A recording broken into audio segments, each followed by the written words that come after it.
ओम शांति। ओम शांति।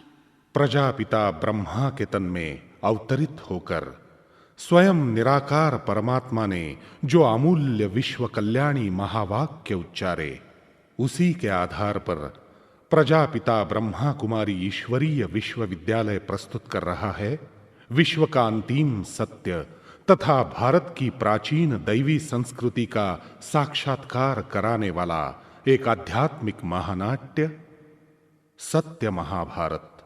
महाभारत की वास्तविकता प्रस्तुत कर मनुष्य को मुक्ति, जीवन मुक्ति का अमूल्य ज्ञान प्रदान करने वाला एक अप्रतिम नाट्य सत्य महाभारत। ये 5 विकार ही मनुष्य आत्माओं के दुखों का मूल कारण है। ये 5 विकार ही मनुष्य आत्माओं को पतित करते हैं। परंतु राजयोग वो शस्त्र है जिससे 5 विकार पूर्णतः नष्ट होते हैं। यदि आपको 5 विकारों पर विजय प्राप्त करके पावन बनना है तो अपने जीवन में राजयोग का प्रयोग अवश्य करें। हे श्री हरि, मेरा प्रणाम स्वीकार कीजिए। मैंने तुम्हारा प्रेम युक्त प्रणाम स्वीकार किया है पार्थ। हे गोपाल कृष्ण, 5 विकार मानव मात्र का किस प्रकार अकल्याण करते हैं और उससे आत्मा का पतन होकर पुण्यात्मा का पापात्मा में परिवर्तन कैसे होता है, इसका महत्वपूर्ण स्वाध्याय आज आरंभ हो रहा है। भरत श्रेष्ठ, ये 5 विकार ही दुख एवं अशांति की जड़ है। ये 5 विकार ही कर्म भोग का बीज है। इन 5 विकारों को ही गीता में असुरी गुण कहा है। 5 विकारों के कारण ही आत्मा पतित होती है, अर्थात उसका चारित्रिक पतन होता है। 5 विकारों के कारण ही यह मनुष्य सृष्टि नरक बनती है और 5 विकारों के कारण ही तो भगवत गीता, अनेक धर्मशास्त्र तथा आध्यात्मिक शास्त्र निर्माण हुए हैं। यदि इस संसार में विकार ही नहीं होते तो ना कभी शास्त्र बनते, ना आत्मा पापात्मा बनती और ना ही परमात्मा को कभी पतितों को पावन करने अर्थ इस धरा पर आना पड़ता। अर्जुन, तुम तो इन 5 विकारों को भली भांति जानते हो। वो 5 विकार है काम, क्रोध, लोभ, मोह एवं अहंकार। इनमें से काम, क्रोध, लोभ के प्रति भगवत गीता में बड़ा शाब्दिक प्रहार किया है। त्रिविधम नरकस्येदम द्वारम नाशनमात्मनः कामः क्रोधस्तथा लोभः तस्मादेतत्त्रयं त्यजेत। अर्थात काम, क्रोध, लोभ ये 3 नरक के द्वार आत्मा का विनाश कराने वाले हैं, अतः तीनों का भी त्याग करना चाहिए। पार्थ, गीता में काम विकार को इसलिए महाशत्रु कहा गया है कि इस एक विकार के कारण ही अन्य विकार निर्माण होते हैं। अतः हे अर्जुन, अंतर्मुखी होकर अपने मन का परीक्षण करो कि इस काम विकार के प्रति आज तक कितने संकल्पों की शक्ति व्यर्थ गंवाई। ये विकार ही पवित्र, शुद्ध एवं निर्मल मन को मलिन बना देता है। अतः हे पार्थ, अपनी जीवन नौका इस विषय वैतरणी नदी से पार करो। ये विकार जल प्रवाह में निर्माण होने वाले भंवर समान है।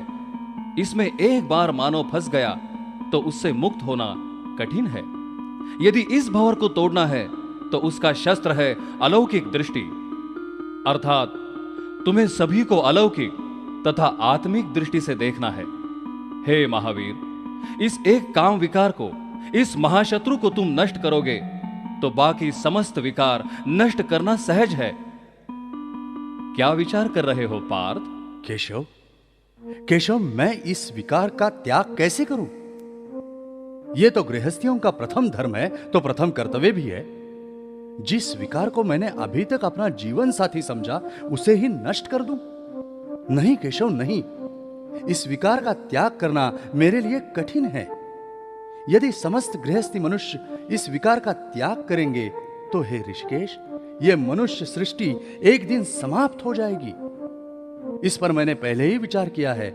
तब मेरी बुद्धि का निर्णय यही हुआ था कि जबकि परमात्मा ने स्त्री पुरुष निर्माण किए हैं तो काम विकार का व्यवस्थापन भी उसी ने ही निर्माण किया होगा। अज्ञान की भी कोई परिसीमा होती है पार्थ। यह अज्ञान ही अधर्म निर्माण करता है, अधर्मम धर्ममिति या मन्यते तमसावृता सर्वार्थान विपरीतांश बुद्धि ही सा पार्थ तामसी।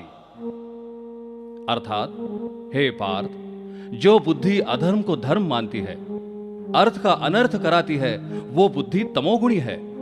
पार्थ, तुम तो तमोगुण के अधीन होकर अपने विचार प्रकट कर रहे हो। भगवान थोड़े ही स्त्री पुरुष निर्माण करता है। स्त्री पुरुष निर्माण करना यह तो प्रकृति का काम है। अब विचार करो भरत श्रेष्ठ, जिस काम विकार से मनुष्य पतित होता है, उसे पतित पावन परमात्मा थोड़े ही निर्माण करेगा। परमात्मा मनुष्य आत्मा में भोगबल नहीं, परंतु योगबल निर्माण करता है। अनुज, तुम्हारा काम विकार का समर्थन सुनकर मुझे आश्चर्य हो रहा है, क्योंकि कल तो तुमने बड़े आत्मविश्वास के साथ कहा था कि मैं 5 विकारों के साथ युद्ध करूंगा, और आज तुम इस प्रथम विकार के सम्मुख ही अपनी पराजय स्वीकार कर उसका विपरीत समर्थन भी कर रहे हो। पार्थ, तुम किस काम विकार का समर्थन कर रहे हो, जिस विकार ने देवी देवताओं को भी दैवी राज सिंहासन से खींचकर नीचे उतार दिया, जिसके कारण ही अनेक सम्राटों में युद्ध होकर अनेक साम्राज्य नष्ट हो गए, जिस विकार के कारण ही पूज्य देवी देवता पुजारी हो गए, जिस विकार के कारण ही इस वसुंधरा का स्वर्ग से नरक में परिवर्तन हो चुका है, जिस विकार के कारण अनेक तपस्वी सत्पुरुषों की तपस्या भंग हो चुकी है, और जिस विकार के कारण ही आज के समाज में अनेक समस्याएं निर्माण हुई है, उसी काम विकार का तुम समर्थन कर रहे हो अर्जुन। धन्य हो अर्जुन, धन्य हो। क्षमा करें मर्यादा पुरुषोत्तम, परंतु वर्तमान समय का सत्य यही है कि इसी समाज में मेरे जैसा ही विचार करने वाले कोटि कोटि मनुष्य हैं। इतना ही नहीं, परंतु 16 सहस्त्र नारियों की कथोकल्पित कहानी की आधार से वे आपको भी विषय विकारी समझते हैं। मैं ये जानता हूं कि आप संपूर्ण पवित्र हैं। अब समस्या यह है कि इस अज्ञानवश समाज को कैसे समझाएं। हे पार्थ, भगवत गीता के वचन द्वारा अभी अभी मैंने ये निर्देश किया था कि काम, क्रोध, लोभ ये 3 नरक के द्वार है। अब चिंतन करो कि मैं तो स्वर्ग में निवास करने वाला संपूर्ण पवित्र देवता हूं। मैं इन विकारों को अपनाकर स्वयं के लिए नरक का द्वार थोड़े ही खोलूंगा। भरत श्रेष्ठ, तुम तो जानते हो कि मयूर पंख मेरे संपूर्ण निर्विकारी अवस्था का प्रतीक है। इस संसार में केवल मयूर ही निर्विकारी पक्षी है, जो दैहिक काम विकार से मुक्त है। अतः मयूर पंख अपने मुकुट में वही रख सकता है जो संपूर्ण निर्विकारी है। आज तक मेरे कई चित्र निर्माण हुए हैं जिसमें मेरे मुकुट में मयूर पंख अवश्य होता है, और वही मयूर पंख आज भी तुम मेरे रत्न जड़ित मुकुट में देख रहे हो। यह भी चिंतन करो कि यदि मैं विकारी होता तो भविष्य में ना मेरा मंदिर बनता, ना मेरा गायन पूजन होता। अनुज, जो सभी विकारों से मुक्त है, जो संपूर्ण पवित्र है, वही देवता है और वही मंदिर लायक है। इस प्रकार समाज के सम्मुख मेरी वास्तविकता प्रस्तुत करो पार्थ। हे ऋषिकेश, मैं आपकी वास्तविकता समाज के सम्मुख रखकर यही सिद्ध करूंगा कि आप संपूर्ण निर्विकारी है। पार्थ, यह सदा ध्यान रहे कि ना परमात्मा विकारी है, ना ये श्री कृष्ण विकारी है।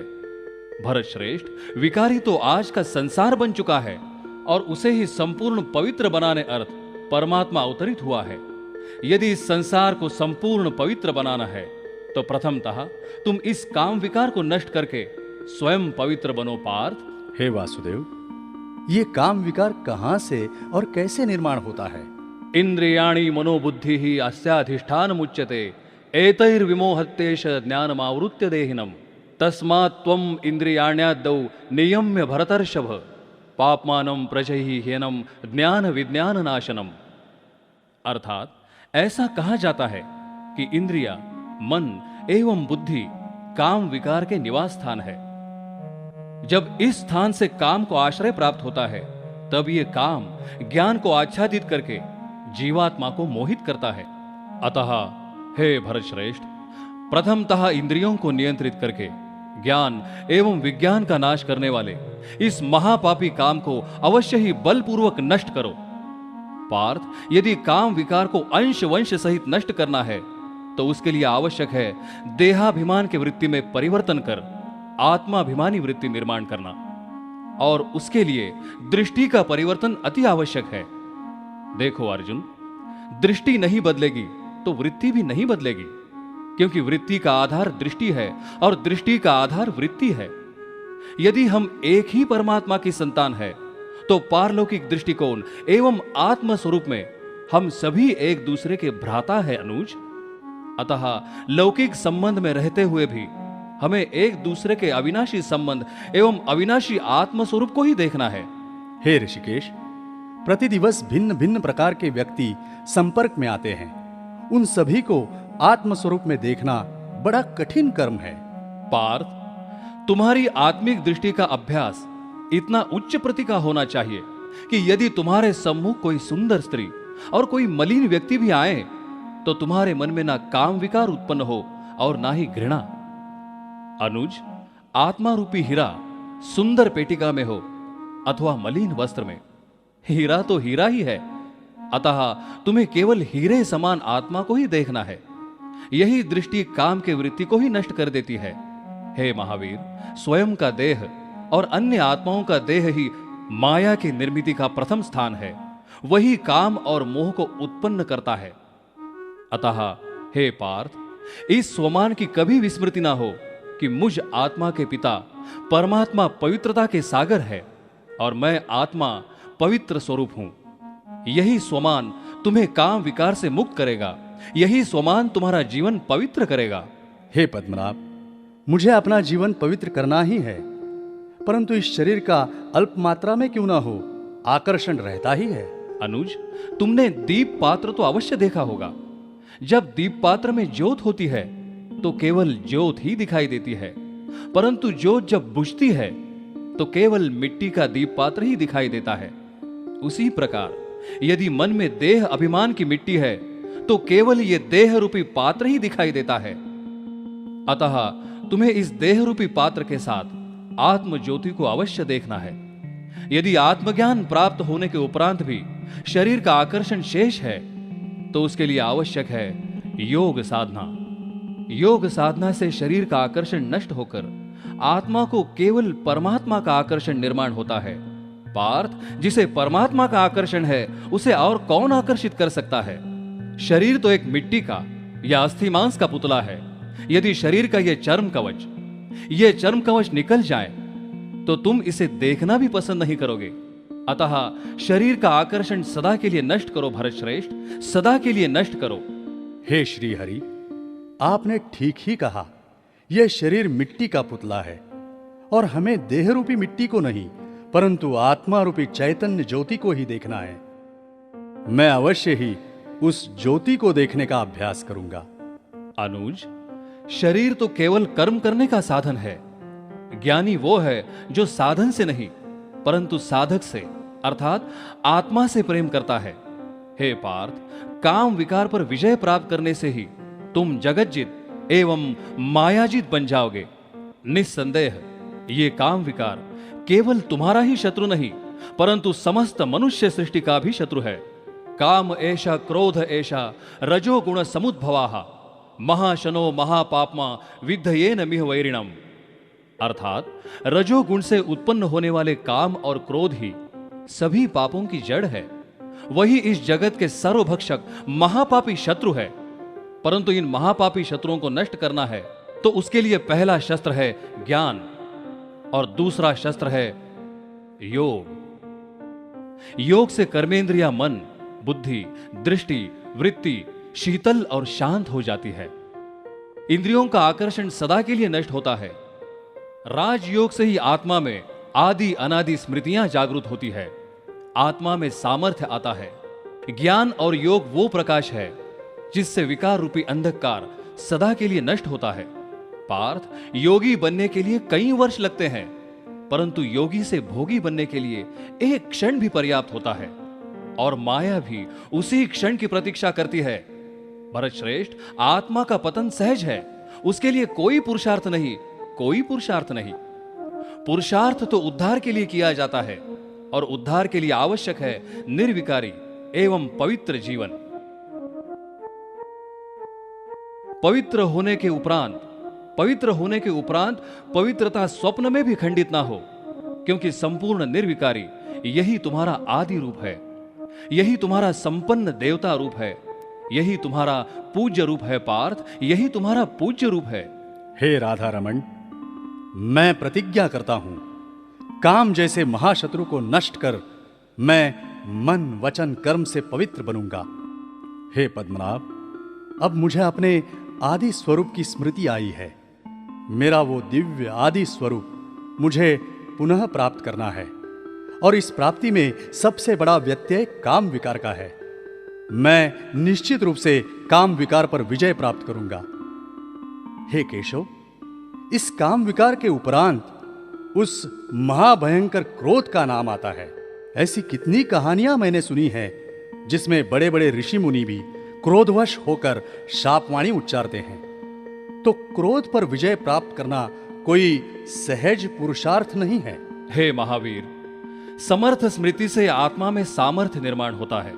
अतः क्रोध पर विजय प्राप्त करने के लिए सदा स्मृति रहे कि मैं आत्मा शांत स्वरूप हूं, मेरा धर्म ही शांति है, मैं शांति धाम का निवासी हूं, मेरे पिता शांति के सागर है, शांति तो मेरे गले का हार है। अनुज, इस प्रकार का चिंतन यदि मन में चलता रहेगा तो क्रोध पर विजय प्राप्त करना कोई कठिन विषय नहीं है। इस प्रकार ज्ञान योग एवं मनन चिंतन द्वारा मनुष्य आत्मा शांत स्वरूप बनने का लक्ष्य प्राप्त कर सकती है। हे पद्मनाभ, मनुष्य में क्रोध निर्माण होने का मूल कारण क्या है? इस क्रोध की उत्पत्ति होती कहां से है? हे वीर धनंजय, मनुष्य को क्रोध आने का मूल एवं प्रथम कारण है देह अभिमान, क्योंकि देहाभिमान के कारण ही मनुष्य में काम विकार निर्माण होता है। जब काम की तृप्ति नहीं होती है तो क्रोध की उत्पत्ति होती है। क्रोधात् भवति सम्मोहः, सम्मोहात् स्मृति विभ्रमः, स्मृति भ्रंशात् बुद्धिनाशो, बुद्धिनाशात् प्रणश्यति। अर्थात विषयों का चिंतन करने वाले मनुष्य की उन विषयों में आसक्ति निर्माण हो जाती है, आसक्ति से कामना उत्पन्न होती है, और कामना में विघ्न निर्माण होने से क्रोध उत्पन्न होता है, और क्रोध से विवेक नष्ट होता है, विवेक नष्ट होने से विस्मृति होती है, विस्मृति से निश्चय बुद्धि नष्ट होती है। इस प्रकार क्रोध से मनुष्य आत्मा का सर्वनाश होता है। हे वासुदेव, अब मैंने प्रतीत किया है कि कामना पूरी ना होने से मनुष्य में क्रोध निर्माण होता है। इसी प्रकार क्रोध निर्माण होने के अन्य कौन से कारण हैं? पार्थ, इसके उपरांत क्रोध निर्माण होने के कई कारण हैं। अपेक्षित घटना जब मनुष्य का अपेक्षा भंग करती है तब उसे क्रोध आता है। जब उसका कोई विश्वासघात करता है तब क्रोध आता है। जब तन और धन की कोई हानि करता है तब उसे क्रोध आता है। जब कोई अपमान करता है तब उसे क्रोध आता है। जब अन्य कोई उसके प्रिय व्यक्ति के प्रति निकृष्ट शब्दों का प्रयोग करता है तो क्रोध आता है, और जब कोई उसके अवगुणों का वर्णन उसके ही सम्मुख करता है तो उसको क्रोध आता ही है। पार्थ, हे ऋषिकेश, अन्य व्यक्तियों का अयथार्थ कर्म देखकर मुझे तनिक क्यों न हो, क्रोध आता ही है। पार्थ, उसके लिए यथार्थ चिंतन करो कि इस विशाल नाटक में प्रत्येक आत्मा की अपनी अपनी भूमिका है, और मुझे शांत स्वरूप आत्मा की भूमिका निभानी है। अन्य व्यक्ति की भूमिका देखकर मैं अपनी भूमिका में क्यों परिवर्तन करूं? अतः हे पार्थ, इसकी कभी विस्मृति ना हो कि शांति ही तुम्हारा कर्म है और शांति ही तुम्हारा धर्म है। अशांति के युग में शांति निर्माण करना ही पुरुषार्थ है। भरत श्रेष्ठ, अपनी आत्मा को शांति की शक्ति से इतना संपन्न करो कि शांति तुम्हारे नयनों में स्पष्ट दिखाई दे। हे श्रीनाथ, आपका मार्गदर्शन एवं शिक्षा यथार्थ है, परंतु कार्य व्यवहार में कभी कभी क्रोध शस्त्र का प्रयोग करना ही पड़ता है। अनुज, क्रोध शस्त्र का प्रयोग तब करना पड़ता है जब मनुष्य के पास आत्मबल न्यून हो जाता है। प्रथमतः तुम आत्मबल द्वारा स्वस्थिति को परिवर्तन करो। स्वस्थिति में परिवर्तन होगा तो परिस्थिति में अवश्य ही परिवर्तन होगा। अतः सदा योग युक्त, युक्ति युक्त होकर अन्य व्यक्तियों के साथ व्यवहार करो। पार्थ, जब नारद मुनि ने वाल्या का परिवर्तन किया तब नारद मुनि ने क्रोध किया था। महात्मा गौतम बुद्ध ने अंगुली माला का परिवर्तन किया तब गौतम बुद्ध ने क्रोध किया था। और कुछ वर्ष पहले की घटना है, भूतपूर्व डकैत पंचम सिंह का किसी ब्रह्मा कुमारी ने राजयोगी में परिवर्तन किया, तब उस ब्रह्मा कुमारी ने क्रोध किया था। अर्थात किसी ने भी जीवन परिवर्तन के लिए क्रोध शस्त्र का प्रयोग नहीं किया था, परंतु स्वस्थिति, आत्मबल एवं आत्मिक प्रेम इन शस्त्रों का प्रयोग किया था। पार्थ, क्रोध वो अग्नि है जो स्वयं को भी जलाती है तो औरों को भी जलाती है। पार्थ, क्रोध वो अग्नि है जो प्रेम रस को नष्ट करती है। अतः आज के समाज का थोड़ा परीक्षण करो। इसी समाज में ऐसे कई मनुष्य हैं जो क्रोध से अत्यंत पीड़ित है। उनके एक क्षण का क्रोध किसी के मृत्यु का कारण भी बन सकता है।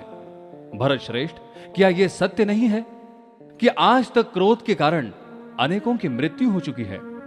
अब तुम्हारा कर्तव्य है कि इस समाज को क्रोध से मुक्त करना। यदि तुम्हें समाज को क्रोध से मुक्त करना है तो प्रथमतः स्वयं को क्रोध मुक्त करो। अर्जुन, तुम्हें तो संपूर्ण विश्व में शांति प्रस्थापित करनी है। तुम शांति सागर परमात्मा के शांति दूत हो। अतः यह चिंतन करो कि मुझे तो समस्त विश्व को शांति का संदेश देना है। इस प्रकार का चिंतन केवल क्रोध को ही नहीं परंतु उसके वंश को अंश सहित नष्ट कर देगा। हे भरत श्रेष्ठ, शांति एक महान और कल्याणकारी शक्ति है। इसकी सदा स्मृति रहे तो क्रोध अंश मात्र भी नहीं आ सकता। अब मन, वचन, कर्म से अंतर्बाह्य शांति प्राप्त करो, अर्थात तुम्हारी अंतरात्मा से सदा ओम शांति का ही स्वर आना चाहिए। हे मनमोहन, अब मेरे समझ में आया कि क्रोध से आत्मा का कितना अकल्याण होता है। समाज के प्रत्येक व्यक्ति ने इसका त्याग करना आवश्यक है। क्रोध का त्याग ही केशव, क्रोध का त्याग ही विश्व शांति का आरंभ है। इस क्रोध का त्याग करना मैं अपना कर्तव्य समझता हूं, अतः क्रोध का त्याग मैं अवश्य करूंगा। अब क्रोध के उपरांत आता है लोभ, परंतु हे ऋषिकेश, लोभ का त्याग तो हम नहीं कर सकते, क्योंकि यदि मन में लोभ ही नहीं तो धन प्राप्त करना असंभव है। तुम्हें यह किसने कहा कि धन प्राप्त करना लोभ है? पार्थ, धन प्राप्त करना लोभ नहीं है, परंतु अनैतिकता एवं अन्याय से धन प्राप्त करना लोभ है। पार्थ, ये लोभ प्रतिष्ठित व्यक्तियों को भी भ्रष्टाचारी बना देता है। जिसके पास भ्रष्टाचार का धन है उसके जीवन में अनेक समस्याएं निर्माण होती है, फिर उसका जीवन ही अशांत हो जाता है। अधिक धन से मैं सुखी हो जाऊंगा, ये विचार तो प्रत्येक मनुष्य के मन में होता है। पार्थ, ये लोभ ही अनेक दुष्कृत्यों की जड़ है। अतः ये सदा ध्यान रहे कि केवल स्थूल धन से मनुष्य शाश्वत सुख प्राप्त नहीं कर सकता। पार्थ, सबसे अमूल्य धन तो शांति, संतुष्टता, चरित्र संपन्नता एवं पवित्रता का है। वर्तमान समय निर्धन को धन आने की चिंता है और धनवान को धन लुटा जाने की चिंता। निर्धन को धनवान के धन प्रति लोभ होता है तो धनवान को अपने धन प्रति लोभ होता है। सिद्धांत यही है कि वर्तमान में ना निर्धन सुखी है ना धनवान। धन के व्यतिरिक्त वस्तुओं का लोभ भी मनुष्य के मन में होता है। हे अर्जुन, यदि लोभ पर विजय प्राप्त करनी है तो जीवन में संतुष्टता धारण करो। जो संतुष्ट है वास्तव में वही धनवान है। जिसके पास संतुष्टता का धन नहीं है मानो वो निर्धन ही है। अतः हे पार्थ, मन में जो लोभ के संकल्प है उसे सदा के लिए नष्ट कर दो। आज का समाज लोभ की श्रृंखला में बंधा हुआ है। अब उस श्रृंखला से स्वयं को मुक्त कर समाज को भी मुक्त करो। यही तुम्हारा समाज के प्रति उत्तरदायित्व है। हे गोपाल कृष्ण, मैं अपना उत्तरदायित्व स्वीकार कर परमात्मा को वचन देता हूं कि लोभ की समस्त श्रृंखला मैं तोड़ दूंगा। इस प्रकार मैं लोभ का पूर्णतः निर्मूलन करूंगा। अब लोभ के पश्चात आता है मोह का क्रम। हे केशव, इस मोह के प्रति मैं अत्यंत संभ्रमित हूं, क्योंकि प्रेम और मोह के अंतर को मैं नहीं समझ रहा हूं। हे केशव, प्रेम का अंत दुख में क्यों होता है? हे महावीर, प्रेम की ही विकृति मोह है। प्रेम करते करते उसका परिवर्तन मोह में कब होता है यह समझ में ही नहीं आता। मानव का पहला मोह स्वयं के देह प्रति और दूसरा मोह संबंधियों के देह प्रति होता है। यह देह जब नष्ट होने का समय आता है तो मोह के कारण ही दुख होता है। दुख के अश्रु ही मोह का प्रमाण है। इस मोह की जड़ें उखाड़ना कोई सहज कर्म नहीं है।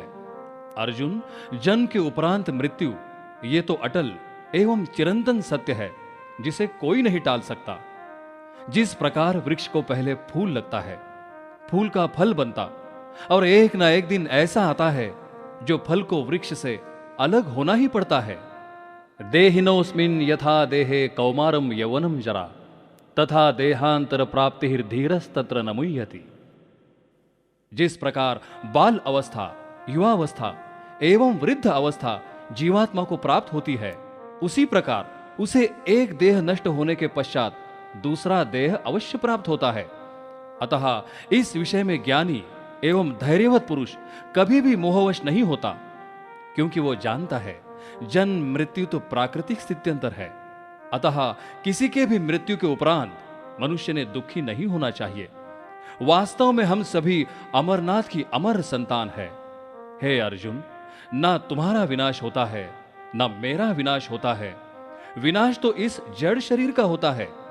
वासांसि जीर्णानि यथा विहाय नवानि गृह्णाति नरोपराणि तथा शरीराणि विहाय जीर्णान अन्यानि संयाति नवानि देहि। अर्थात जिस प्रकार मानव पुराने वस्त्रों का त्याग करके नवीन वस्त्र परिधान करता है, उसी प्रकार आत्मा भी इस पुराने एवं निरुपयोगी शरीर का त्याग करके नवीन भौतिक शरीर धारण करती है। हे ऋषिकेश, इस मृत्यु के लिए समस्त संसार ही भयभीत एवं दुखी है, परंतु उसे तो आप सहज ही समझ रहे हैं। पार्थ, जब मनुष्य वस्त्र बदलता है तो उसे थोड़े ही दुख होता है, फिर आत्मा का शरीर वस्त्र बदलने में मनुष्य को इतने कष्ट तथा दुख क्यों होता है? जन्म मृत्यु तो केवल आत्मा का शरीर वस्त्र बदलना है पार्थ। यह शरीर वस्त्र बदलने की प्रक्रिया तो सृष्टि के आदि काल से चली आई है, इसे कौन टाल सकता है? इसलिए हे अर्जुन, जन्म मृत्यु के इस रहस्य को जानकर किसी के भी मृत्यु के उपरांत तुम्हें शोक नहीं होना चाहिए। जातस्य ही ध्रुवो मृत्युः ध्रुवम जन्म मृतस्य च तस्माद् परिहार्येर्थे न त्वं शोचितुमर्हसि। अर्थात जिसे जन्म है उसे मृत्यु है, मृत्यु के उपरांत पुनः जन्म भी निश्चित है। अतः इस अटल घटना का शोक करना उचित नहीं है। हे महाबाहो, इस मृत्युलोक में भी मृत्यु पर विजय प्राप्त कर तुम्हें मृत्युंजय बनना है। मृत्यु का अधिकार केवल तुम्हारे शरीर पर है, आत्मा पर उसका कोई अधिकार नहीं। अतः स्वयं को अविनाशी आत्मा निश्चय करो। पार्थ, सतयुगी मानव ही मृत्युंजय मानव था। वहां का समाज आत्माभिमानी होने के कारण मृत्यु के उपरांत कदापि कोई शोकाकुल नहीं होता था। इस कलियुगी मृत्युलोक में दुख, शोक और अशांति है। इसका मूल एवं एकमात्र कारण है आज के मानव में देह अभिमान है। कहते भी है, झूठी माया झूठी काया, झूठा है सब संसार। अतः इस देह एवं देह के संबंधियों से अपना मोह नष्ट करो। ये मोह तुम्हें जीवन के अंत तक दुख ही देता रहेगा। हे ऋषिकेश, जब निकटवर्ती की मृत्यु होती है तब मन में निर्माण होने वाले अत्यंतिक दुख से हम अपने आप को कैसे संवारें? पार्थ, ऐसे समय प्रत्येक मनुष्य आत्मा ने गीता में वर्णित स्थितप्रज्ञ अवस्था प्राप्त करनी चाहिए। हे जनार्दन, स्थितप्रज्ञ अवस्था कौन प्राप्त कर सकता है तथा स्थितप्रज्ञ मनुष्य की परिभाषा क्या है? प्रजहाति यदा कामान सर्वान् पार्थ मनोगतान आत्मन्येवात्मना तुष्टाः स्थितप्रज्ञस्तदोच्यते। दुःखेष्वनुद्विग्न मनाः सुखेषु विगत स्पृहाः वीतराग भय क्रोधाः स्थितधीर मुनिरुच्यते।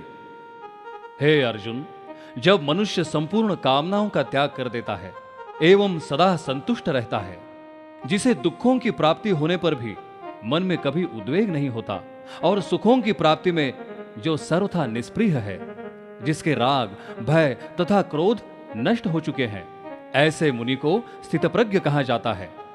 स्थितप्रज्ञ वही रहता है जो आत्मज्ञानी है। पार्थ, अब तो तुम्हें आत्मज्ञान प्राप्त हुआ है, अतः तुम्हें किसी के भी मृत्यु के उपरांत दुखी नहीं होना चाहिए।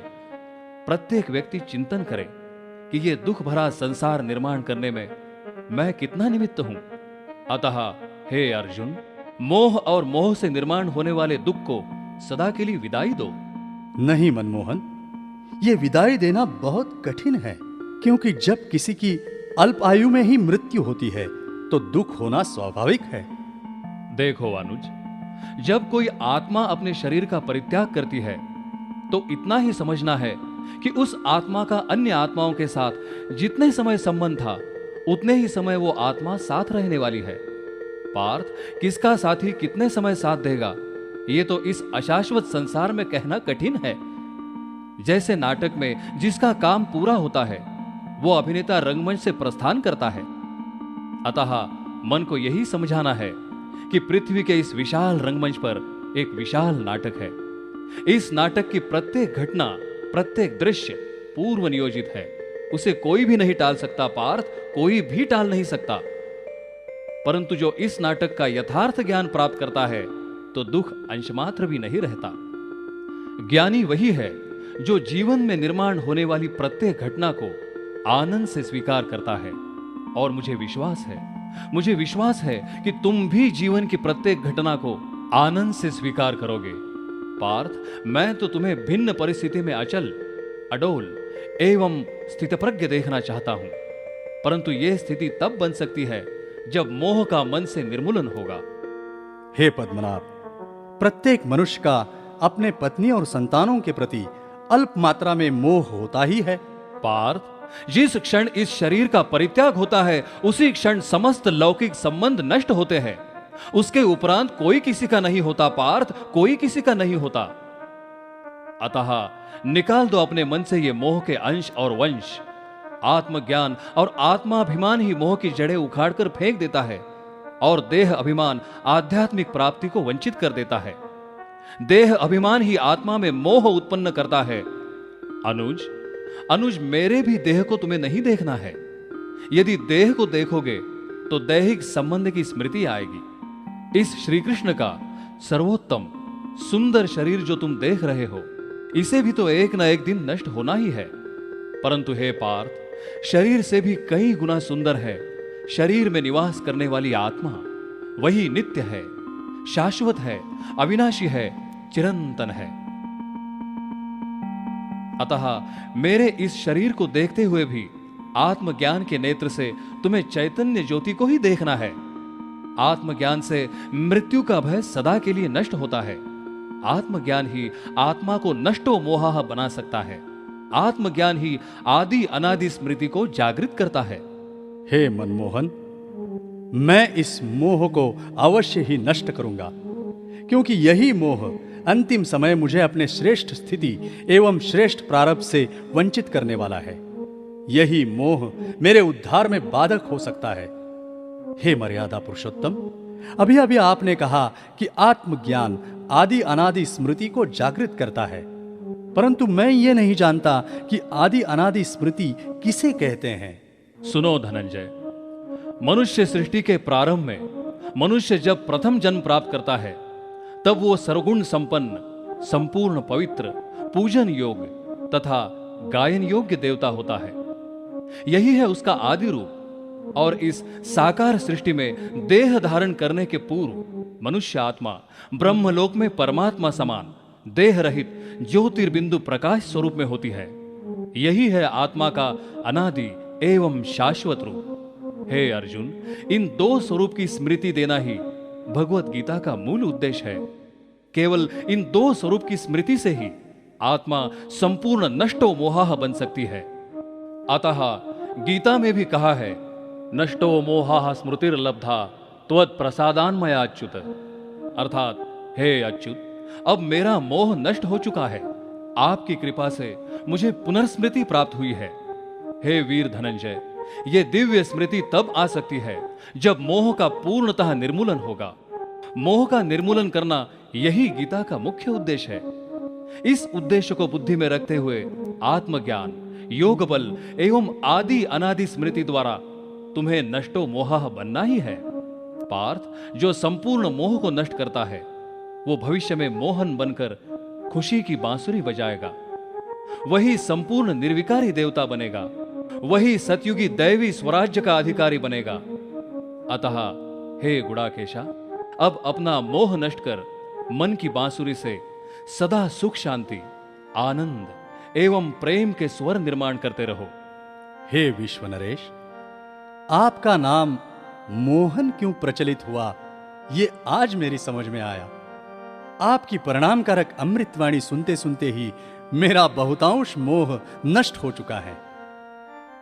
हे वासुदेव, अब मुझे अहंकार पर विजय कैसे प्राप्त करनी है, इसका मार्गदर्शन करें, क्योंकि अहंकार पर तो बड़े बड़े ज्ञानी भी विजय प्राप्त नहीं कर सकते, तो हम कैसे विजय प्राप्त कर सकते हैं? कृपया मार्गदर्शन करें केशव, मार्गदर्शन करें। हे कुरुनंदन, यदि स्वयं भगवान का मार्गदर्शन मिले तो असंभव भी संभव होता है। आज के संसार में अहंकार भी चरम सीमा तक पहुंच चुका है। किसी को धन का अहंकार, किसी को अपनी बुद्धि का अहंकार, किसी को अपनी कला का अहंकार, किसी को अपने शारीरिक सुंदरता का अहंकार, तो किसी को अपने उच्च पद का अहंकार होता है। पार्थ, ज्ञानियों को भी अपने ज्ञान का अहंकार होता है। इतना तो क्या, योगियों को भी अपनी योग साधना का सूक्ष्म अहंकार होता है। 4 विकारों पर विजय प्राप्त करने के उपरांत साधक जब अंतिम लक्ष्य तक पहुंचता है, अहंकार उसी लक्ष्य से उसका अधपतन करता है। भरत श्रेष्ठ, अहंकार पर विजय प्राप्त करनी है तो यह स्वमान अवश्य स्मृति में रहे कि मैं सर्वशक्तिवान परमात्मा की निरअहंकारी एवं शक्ति स्वरूप संतान हूं। यदि इस स्वमान की निरंतर स्मृति है तो अपमान का दुख कभी नहीं होगा। अनुज, किसी भी परिस्थिति में तुम्हें स्वमान का त्याग नहीं करना है। स्वमान का आसन ही देह अभिमान एवं अहंकार से पार कर देता है। हे मधुसूदन, मैं ये जानना चाहता हूं कि अहंकारी व्यक्ति का अहंकार किस प्रकार प्रकट होता है। पार्थ, अहंकारी व्यक्ति को मान सम्मान की बहुत ही अपेक्षा होती है। यदि उसे वो मान सम्मान प्राप्त नहीं होता है तो अंतर मन में निर्माण होने वाला अहंकार जागृत होने से क्रोध भी आता है। हे भरत श्रेष्ठ, अहंकार पर विजय प्राप्त करने के लिए जीवन में नम्रता धारण करो। नम्रता ही महानता है। नम्रता ही ज्ञानवान का लक्षण एवं आभूषण है। धनंजय, वृक्ष को जब अतिरिक्त फल लगते हैं तो वो कैसे झुक जाता है, उसी प्रकार जितना ज्ञान उतनी ही नम्रता मनुष्य में आनी चाहिए। कहा भी जाता है, विद्या विनयेन शोभते। सर्वशक्तिवान परमात्मा भी कहते हैं, मैं आपका अत्यंत प्रामाणिक सेवक हूं। अतः हे पार्थ, स्वयं को सेवक अवश्य समझो, परंतु साधारण सेवक नहीं, विश्व सेवक समझो तो स्वमान भी रहेगा और अहंकार भी निर्माण नहीं होगा। अब तुम्हें किसी से मान सम्मान की अपेक्षा नहीं रखनी है। हे पार्थ, सदा निरपेक्ष रहो तो अपेक्षा भंग का दुख होगा ही नहीं। हे ऋषिकेश, मैंने यह अनुभव किया है, सम्मान प्राप्त होने से मन को थोड़ा सुख अवश्य मिलता है, तो अपमान से मनुष्य अत्यंत दुखी होता है। हे केशव, इस मान अपमान से मुक्त होने का उपाय क्या है? पार्थ, जिसे स्वयं भगवान सम्मानित करता है उसे और कोई सम्मानित करे या न करे, मन पर उसका कोई परिणाम नहीं होना चाहिए।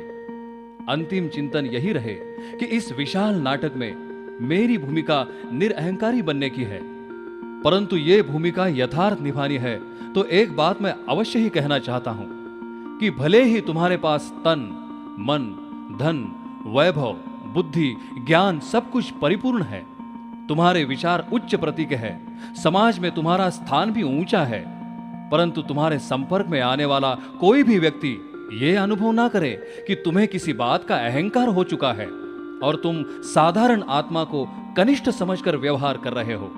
पार्थ, संपूर्ण निरअहंकारी वो है जो अहंकार का तनिक मात्र भी प्रकंपन अन्य आत्माओं के प्रति निर्माण होने ही नहीं देता। जो अहंकार पर विजय प्राप्त नहीं कर सकता वो दूसरों के हृदय पर भी विजय प्राप्त नहीं कर सकता। प्रिय अनुज, अहंकार पर विजय प्राप्त करने के लिए इतना ही ज्ञान पर्याप्त है ऐसा मैं समझता हूं। 5 विकारों पर विजय प्राप्त करने के लिए अब तक जो ज्ञान बिंदु दिए है उसका मनन चिंतन करो। ज्ञान प्राप्त करने के उपरांत कोई भी कर्म विकारवश ना हो, यह तुम्हारा उत्तरदायित्व है। और यह सदा ध्यान रहे कि विकारवश कर्म करना स्वयं पर अन्याय ही करना है। हे लक्ष्मीकांत, 5 विकारों के उपरांत और कोई विकार शेष तो नहीं है? हे कुरुनंदन, इसके उपरांत भी ईर्ष्या, द्वेष, आलस्य, इन छोटे विकारों पर भी तुम्हें विजय प्राप्त करनी है। पार्थ, इन विकारों का संगठन बहुत ही आश्चर्यकारक है। किसी एक विकार को स्वीकारने से वो एक विकार अन्य विकारों को आमंत्रित करता है। अनुज, ये निश्चित है कि तुम्हारे विकार तुम्हें ही नष्ट करने हैं, उसे कोई स्वीकार करने वाला नहीं है। केवल एक ही आत्मा तुम्हारे विकार स्वीकार कर सकती है, और वो है परमात्मा। पार्थ, वो मनुष्य आत्माओं के समस्त विकार अवश्य स्वीकार करता है, और उसका स्मृति चिन्ह है मनुष्य ने शिवलिंग पर अर्पण किया हुआ अह का फूल। जिस प्रकार अह का फूल विषैला होता है, उसी प्रकार मनुष्य आत्माओं के 5 विकार भी विषैले होते हैं। अतः निस्संदेह अपने 5 विकार परमात्मा को अर्पण करो। हे ऋषिकेश, इसी क्षण मैं अपने 5 विकार एवं देह अभिमान परमात्मा को अर्पण करता हूं। हे पार्थ, शीघ्र ही इस धरा पर दैवी स्वराज्य अर्थात सतयुग आने वाला है। यदि तुम दैवी स्वराज्य में जन्म प्राप्त करना चाहते हो, तो आत्मा में दैवी गुण एवं दैवी संस्कार परमात्मा द्वारा संगम युग पर प्राप्त करो। केवल इसी संगम युग पर दैवी गुण धारण करने से भविष्य में मनुष्य देवपद प्राप्त करता है। अतः इस गुप्त युग में देवी गुणों का महत्व असाधारण है। हे पद्मनाभ, जिन गुणों से मनुष्य गायन योग्य एवं पूजन योग्य देवता बनता है, वो दैवी गुण निस्संदेह अमूल्य है। अतः उन समस्त दैवी गुणों का ज्ञान प्राप्त कर मैं अपने जीवन में धारण करना चाहता हूं। कृपया आप मुझे दैवी गुणों की सूची ही प्रदान करें। पार्थ, वो दैवी गुण है पवित्रता, अंतर्मुखता, हर्षित मुखता, नम्रता, शीतलता, सहनशीलता, उदारता, अडोलता, निश्चिंतता, गुणग्राहकता, साहस, निर्भयता, धीरता, सरलता एवं मधुरता। यही दैवी गुण मनुष्य को सुख शांति के चरम सीमा तक पहुंचा देते हैं। पार्थ, दैवी गुण प्राप्त करने का मूल आधार है मन वचन कर्म से जीवन में पवित्रता की धारणा करना। परंतु पवित्रता की धारणा तब हो सकती है जब असुरी गुणों का पूर्णतः त्याग होगा। पवित्रता ही दैवी स्वराज्य का आधार है। अतः मन वचन कर्म से संपूर्ण पवित्र बनना तुम्हारा परम कर्तव्य है। पवित्रता नहीं तो जीवन में दैवी गुण भी धारण नहीं कर सकते। अनुज, पवित्रता की सुंदर हरियाली पर ही दिव्य गुणों के सुगंधित फूल स्वयं ही निर्माण होते हैं। दैवी गुणों के फूल ही आत्मा का श्रृंगार है। पार्थ, यूं तो देह का श्रृंगार छोटा बालक भी जानता है, परंतु तुम तो ज्ञानी बन चुके हो। अब तुम्हें दिव्य गुणों से अपनी आत्मा को श्रृंगारना है। पार्थ, देह का विनाशी श्रृंगार अल्प काल में नष्ट होता है, परंतु आत्मा का ये अविनाशी श्रृंगार मृत्यु के उपरांत भी तुम्हारे साथ रहने वाला है। पार्थ, अंत में जब तुम इस शरीर का परित्याग करोगे, तब आत्मा में दैवी गुण, मुख में ज्ञान गंगा, मन में परमात्मा स्मृति का अमृत हो, तो तुम्हारी अंतमते सर्वोत्तम गति हो जाएगी। यन यन वापि स्मरन भावम त्यजत्यन्ते कलेवरम तम तमेवैति कौन्तेय सदा तद्राव भावितः। अर्थात, हे कौन्तेय, अंत काल में मानव जिस भाव का स्मरण करते करते देह का परित्याग करता है, फलस्वरूप पुनर्जन्म में वही भाव उसे प्राप्त होता है। पार्थ, यदि तुम अपनी उत्तम गति चाहते हो, तो आत्मा में कोई भी निर्बलता नहीं रहनी चाहिए।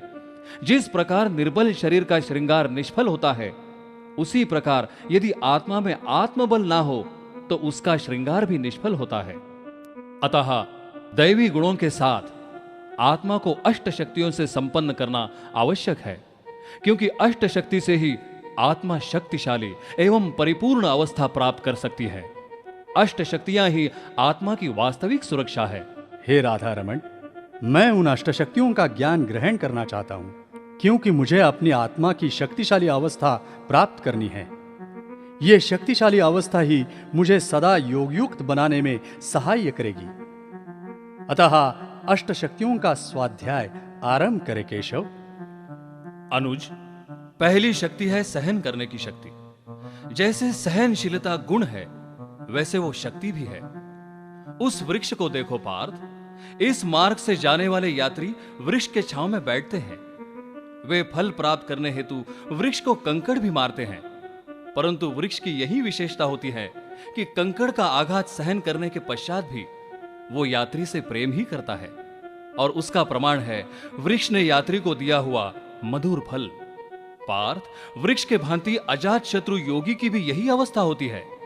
इसी समाज के मनुष्य उसे कभी कभी कटु वचन के कंकड़ मारते हैं, परंतु वृक्ष के भांति योगी के मन में उनके प्रति सदा प्रेम एवं कल्याणकारी भावना होती है। यदि योगी बनना है तो उसके लिए प्रथम आवश्यक है सहनशीलता की शक्ति। सहनशीलता के कारण ही मनुष्य को महानता प्राप्त होती है। अब दूसरी शक्ति है समाने की शक्ति। अनुज, तुमने विशाल सागर को तो देखा ही है। सारे नदियों का जल वो अपने में समा लेता है, चाहे नदी का जल निर्मल हो या मलिन। परंतु सागर की यही विशेषता है कि वो शंख, शीप एवं मोती अपनाता है और व्यर्थ वस्तुओं का किनारा करता है। ठीक उसी प्रकार मनुष्य की वृत्ति होनी चाहिए। उसके संबंध संपर्क में कैसा भी गुण अवगुण युक्त व्यक्ति आए, परंतु मनुष्य ने उस व्यक्ति का किनारा नहीं करना चाहिए। भरत श्रेष्ठ, किनारा ही करना है तो मन बुद्धि से उसके अवगुणों का किनारा करो, परंतु उसके गुण अवश्य ही स्वयं में समाने चाहिए। यह है यथार्थ समाने की शक्ति। तीसरी शक्ति है परखने की शक्ति। जीवन में आने वाला प्रत्येक व्यक्ति हमारा कल्याण अथवा अकल्याण करने के लिए आया है, इसकी परख अवश्य रहनी चाहिए। क्योंकि इस कलयुग में कौन कभी किसका किस प्रकार विश्वासघात करेगा, यह ध्यान में ही नहीं आता। विश्वासघात होने से ही मनुष्य को अत्यंत दुख होता है। अतः परखने की शक्ति प्राप्त करना इस युग में अति आवश्यक है। चौथी शक्ति है निर्णय करने की शक्ति। यह निर्णय करने की शक्ति ही परखने की शक्ति का आधार है। किसी वस्तु को हम भली भांति परख लेते हैं, तब ही बुद्धि निर्णय करती है कि इस वस्तु को खरीदना है अथवा नहीं। अतः हे पार्थ, हमारी निर्णय शक्ति हमारे जीवन के लिए कल्याणकारी होनी चाहिए। अब मेरे ध्यान में आया है कि इन शक्तियों का उपयोग व्यावहारिक जीवन के लिए भी है। हे धनंजय, पांचवी शक्ति तो बहुत ही जीवनोपयोगी है और उसका नाम है सामना करने की शक्ति। पार्थ, जब जीवन में अचानक प्रतिकूल परिस्थिति का तूफान आता है अथवा किसी प्रिय व्यक्ति की मृत्यु होती है, तो मानवी मन डावाडोल होता है। ऐसे समय सामना करने की शक्ति जीवन का आधार बनती है। यदि आत्मा में सामना करने की शक्ति नहीं है, तो प्रतिकूल परिस्थिति तन और मन पर विपरीत परिणाम कर सकती है। अतः प्रत्येक मानव के पास सामना करने की शक्ति आवश्यक है। छठी शक्ति है सहयोग की शक्ति। समाज में सभी के कल्याणार्थ भिन्न भिन्न प्रकार के कार्य तो होते ही है। समाज के प्रत्येक व्यक्ति ने महान कार्य के लिए सहयोग की अंगुली देना आवश्यक है। पार्थ, तुम तो जानते ही हो कि सहयोग से गोवर्धन पर्वत भी उठाया जाता है। यदि प्रत्येक व्यक्ति में सहयोग की यह शक्ति निर्माण होगी, तो समाज कल्याण के अनेक कार्य सहज ही सफल हो सकते हैं। सातवीं शक्ति है विस्तार को संकीर्ण करने की शक्ति। पार्थ, जिस प्रकार कच्छप अपने पांव केवल कर्म करने अर्थ विस्तारित करता है, उसी प्रकार मनुष्य ने अपने कर्मेंद्रियों का यथार्थ उपयोग करना चाहिए। साथ ही साथ किसी विषय का अतिरिक्त विस्तार भी नहीं करना चाहिए। अर्थात मनुष्य ने विस्तार को संकीर्ण करना चाहिए। जिस प्रकार ज्ञान विस्तार में भी प्रदान किया जाता है, तो सारांश में भी प्रदान किया जा सकता है। अतः विस्तार को संकीर्ण करने की शक्ति अथवा कला प्रत्येक मनुष्य में होनी चाहिए। इस शक्ति की स्मृति रहने के लिए मंदिरों में कच्छप की प्रतिकृति अवश्य होती है। अब आठवीं और अंतिम शक्ति है समेटने की शक्ति। यही शक्ति सबसे महत्वपूर्ण है। अनुज, हम जब किसी यात्रा के लिए निकलते हैं, तो यात्रा में जो आवश्यक साधन होते हैं, उसे ही समेटकर यात्रा के लिए प्रस्थान करते हैं। पार्थ, हमारी गुप्त एवं महत्वपूर्ण यात्रा मृत्यु के उपरांत होती है। बोलो पार्थ, इस अंतिम यात्रा के समय तुम क्या साथ ले जाने वाले हो?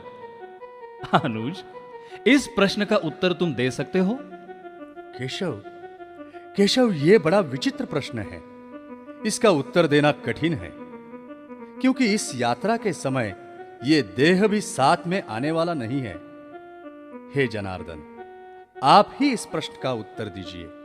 पार्थ, इस यात्रा के समय प्रत्येक यात्री के साथ होता है कर्म के आधार से निर्माण होने वाला उसका प्रारब्ध एवं संस्कार।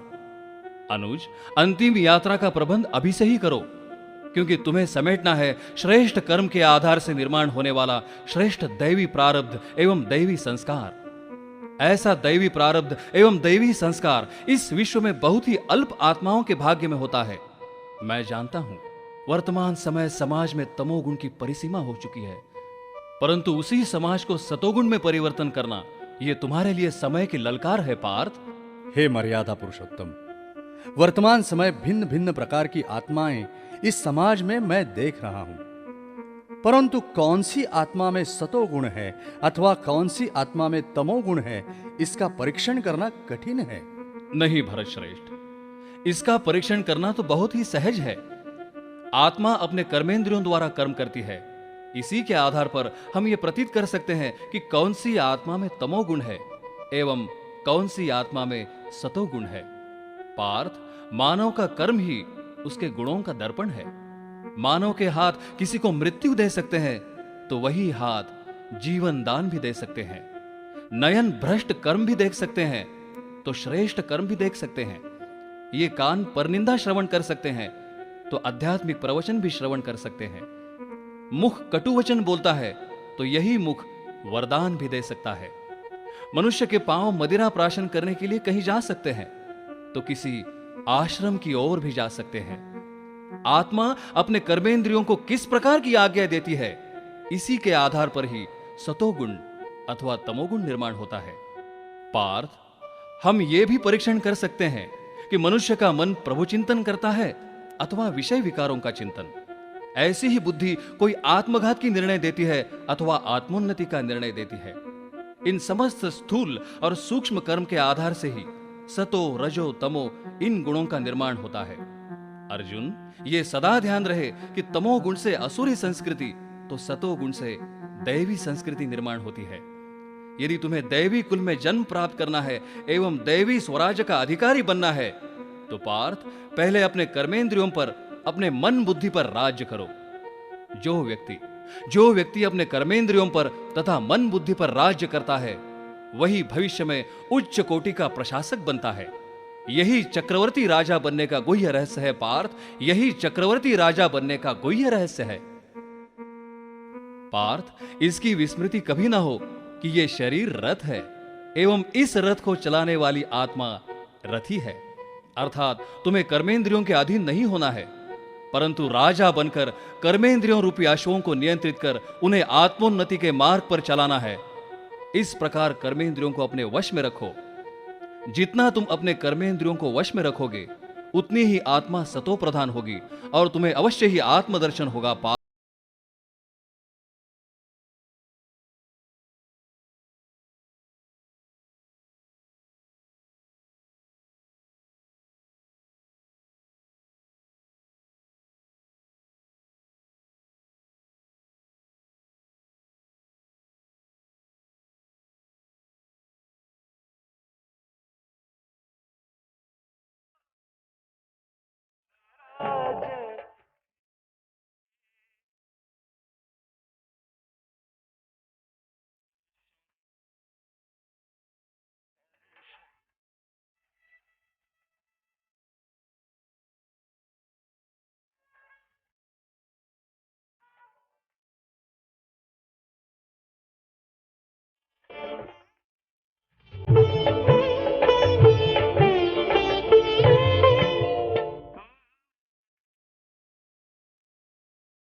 हे अर्जुन, वास्तविक स्वराज्य अथवा वास्तविक रामराज्य वही है जहां राजा और प्रजा दोनों का अपने कर्मेंद्रियों पर राज होगा।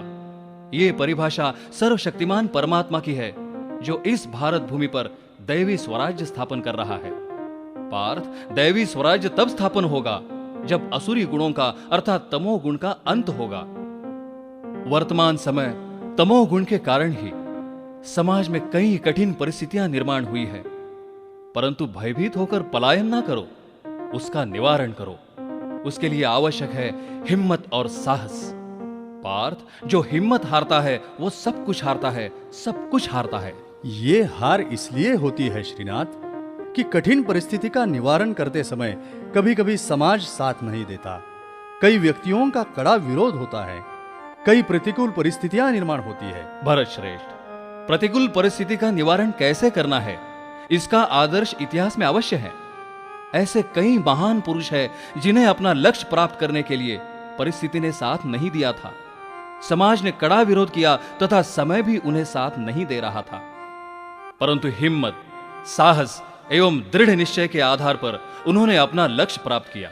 पार्थ, प्रतिकूल परिस्थिति में ही अपना लक्ष्य प्राप्त करना, यही तो पुरुषार्थ है। एक बात अवश्य ध्यान रहे कि किसी भी परिस्थिति में अपनी आत्मज्योत बुझने नहीं देना।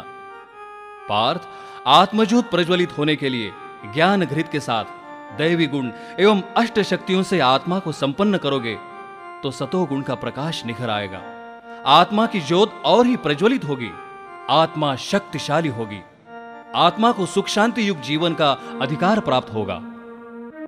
हे वासुदेव, पवित्रता एवं राजयोग के आधार से समस्त दैवी गुण एवं अष्ट शक्तियां मैं अवश्य प्राप्त करूंगा, क्योंकि इसे प्राप्त करने से ही मेरा जन्म जन्मांतर का कल्याण हो जाएगा। भरत श्रेष्ठ, तो उसके लिए निरंतर योगी बनने की आवश्यकता है। निरंतर योगी वो है जो सदा स्वयं को अविनाशी आत्मा अनुभव करते हुए परमात्मा की प्रेम युक्त स्मृति में रहता है।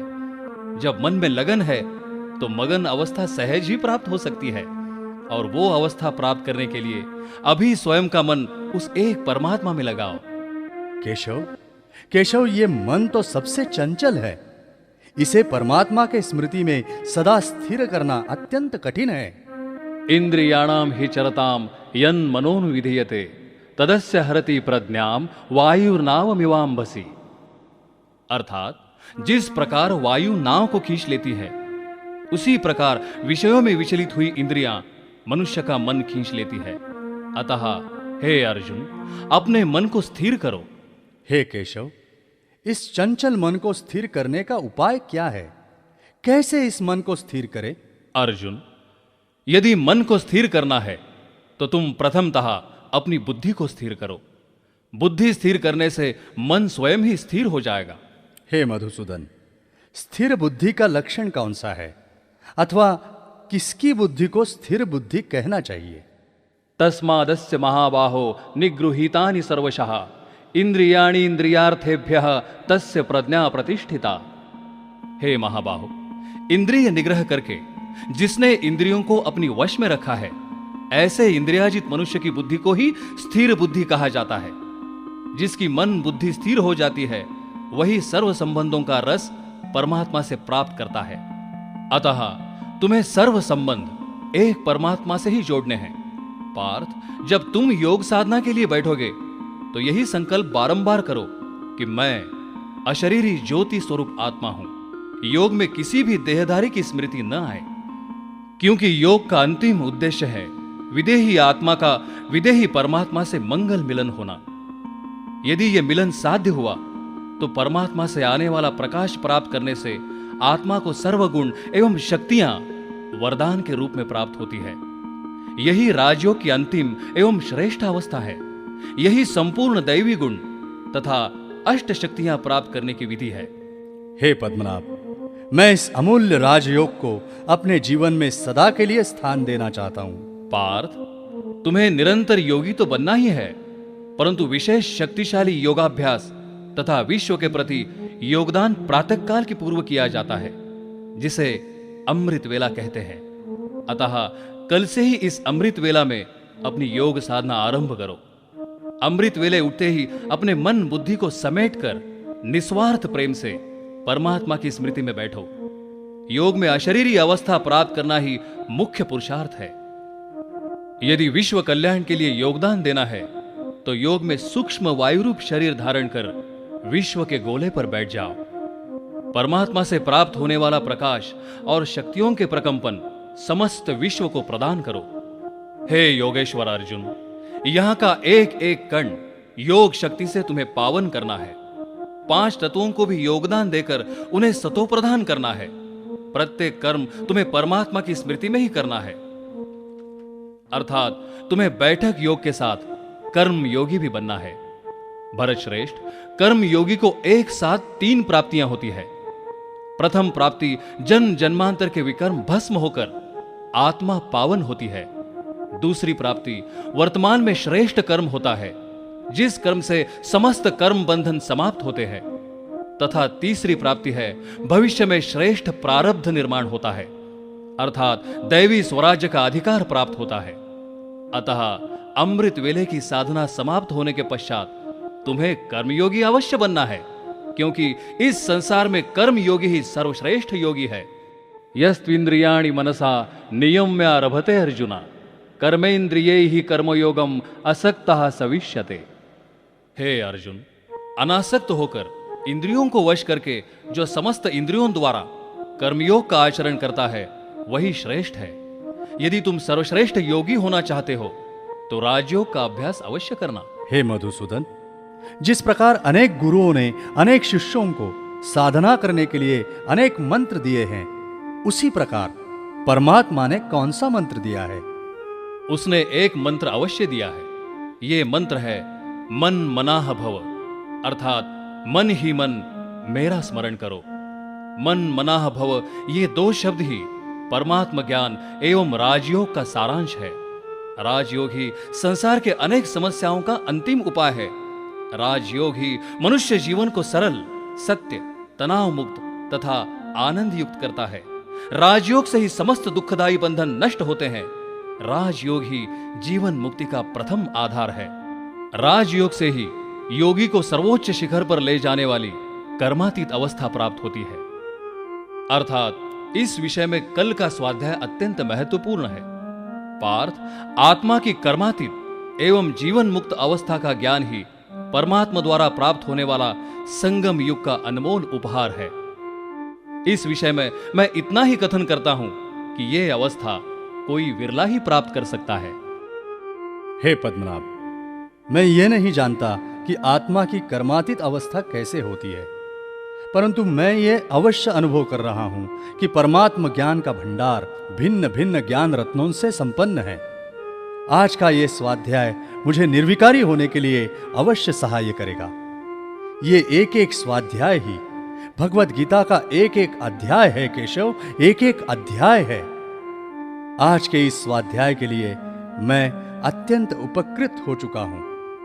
हे वासुदेव, आपने कहा कर्मातीत एवं जीवन मुक्त अवस्था कोई विरला ही प्राप्त करता है, अर्थात इस विषय में कल का स्वाध्याय अत्यंत महत्वपूर्ण है। कल इसी स्थान पर यह महान स्वाध्याय श्रवण करने अर्थ मैं अवश्य ही उपस्थित हो जाऊंगा। यहां से प्रस्थान करने के पूर्व आपको मेरे कृतज्ञता पूर्वक प्रणाम।